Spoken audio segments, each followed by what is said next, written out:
अस्सलाम वालेकुम dear audience, this is Mohammad Khan Mehdi with Inside Reality. आज हम एक और स्पेसिफिक सेशन के साथ आपके साथ आ रहे हैं। हम डिस्कस करेंगे कि हक व बातिल की जंग जिसे कहा जाता है, और जिसमें किस तरह से हक मानने वालों को, ट्रूली जो लीडर्स होते हैं, उनको किस तरह की परेशानी का सामना करना पड़ता है, फ्लक्चुएटिंग और बम्पी रास्तों से गुजर कर फिर वो जाकर अपने एक डेस्टिनी की तरफ पहुंचते हैं। अभी जो हालिया दिनों में जो कैटास्ट्रॉफिक सिचुएशन पाकिस्तान के अंदर आया, इसमें एक डेलिब्रेट एक्शन के ज़रिए एक लेजिटिमेट गवर्नमेंट को ओस्ट किया जाता है, और जो अपोजिशन पार्टी से वो मगरिब के इमा पर नाचते हैं, पैसे वसूल करते हैं, पैसे बांटते हैं, और लोटों की एक अंबार लगाई जाती है जिसमें मुल्की वक़ार को दाव पर लगाकर एक डटाई के साथ मुल्क की वक़ार के ऊपर समझौता किया जाता है। और इसके बड़े कॉन्सिक्वेंसेस होते हैं अगर अवाम इस चीज़ को, नाइंसाफ़ी को देख कर भी चुप रहते हैं। मगर पाकिस्तान की अवाम निकल पड़े हैं उस हक़ के साथ, उस सच्ची बात के साथ, उस ट्रूथ और रियलिटी के साथ, क्योंकि अवाम अब पहले की निस्बत शऊर और बेदार हो चुके हैं। और peculiarly the youth of Pakistan has been aware, has been raised their voice against the corrupt mafias. तो अगर अगर हम उसकी बात कर ले, प्रोटेस्ट की बात कर ले, तो पूरी पाकिस्तान, ना सिर्फ पूरे पाकिस्तान बल्कि दुनिया के चप्पे चप्पे से आवाज़ आ रही है कि जो आने वाले जो पाकिस्तान की गवर्नमेंट है, जिसमें परसों की सुप्रीम कोर्ट का जो डिसीजन था वो यकीनन एक गैर मंतकी, इलॉजिकल एक डिसीजन था, जिसने पाकिस्तान की इंटेग्रिटी, पाकिस्तान की सॉलिडरिटी और पाकिस्तान की free and fair foreign policy के ऊपर क्वेश्चन मार्क लगा दिया है और क्वेश्चन रेस किया है कि ये किस किस्म के फ़ैसले होते हैं। रातों रात अदालतों के ऊपर आते हैं, तो अदालतें उनको जब एक फ़ोन कॉल आ जाती है तो रातों रात अदालतें सो मोटो एक्शन लेती हैं, मगर सैकड़ों लाखों केसेस वहाँ पर मिलियंस की तादाद में पड़े हुए हैं।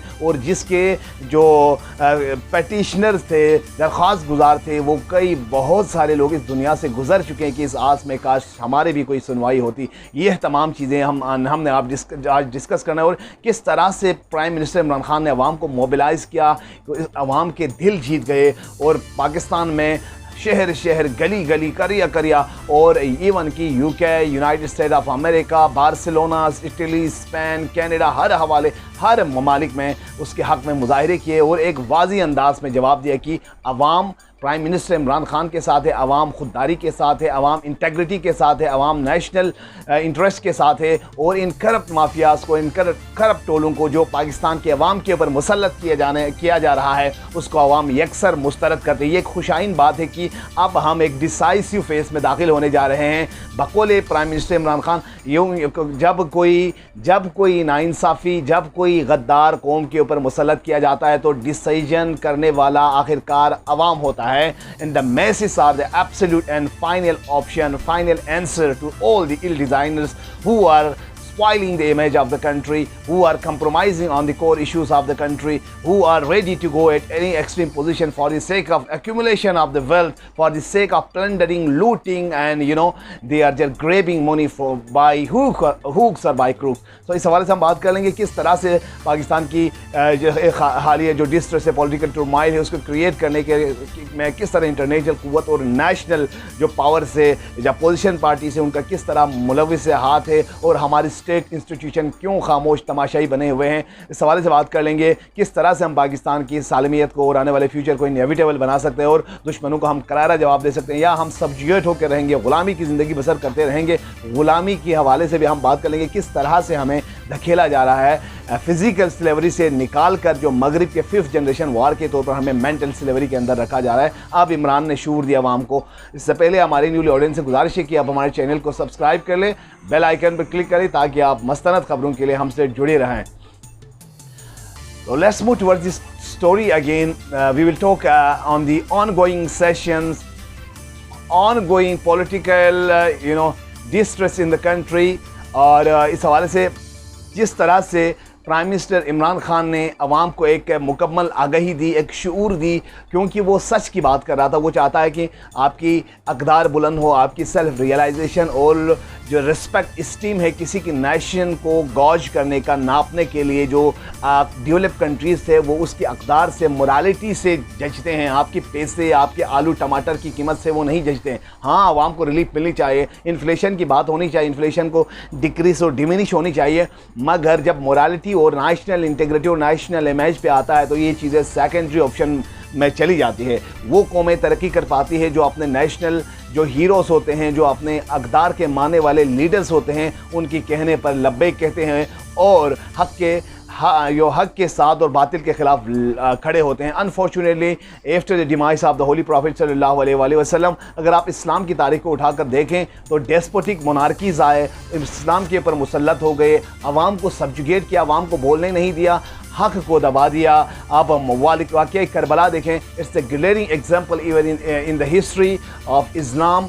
वहाँ पर एक एब्सोल्यूट मोनार्क यजीद आ जाता है और इमाम हुसैन अलैहिस्सलाम जो कि नवासे रसूल था, और रसूलुल्लाह सल्लल्लाहु अलैहि वसल्लम ने फरमाया हुसैन मिन्नी व अना मिनल हुसैन, हुसैन मुझसे है और मैं हुसैन से हूँ। और हुजूर सजदे में जाते तब तक नहीं उठते जब तक इमाम हुसैन हुजूर सल्लल्लाहु अलैहि वसल्लम के शोल्डर से नहीं उठते। उसी हुसैन को उसी रसूलुल्लाह सल्लल्लाहु अलैहि वसल्लम के सो काल मानने वालों ने हालत सजदे में शहीद किया, ज़बह किया। वही लोग थे, कोई बाहर से अंग्रेज़ नहीं आए, कोई ईसाई, कोई मजूसी, कोई हिंदू यहाँ पर नहीं आए। वही लोग थे जो रातों रात तहज्जुद की नमाज़ें पढ़ा करते थे, मगर दुनिया के लास्ट पॉम्पस शो और ये जो सब्जुगेटेड फॉर्म ऑफ गवर्नमेंट और ज़मीर फरोशी ने उन्हें इस इंतहा तक पहुंचा दिया, इस नहज तक पहुंचा दिया कि उन्होंने नवासे रसूल को शहीद किया।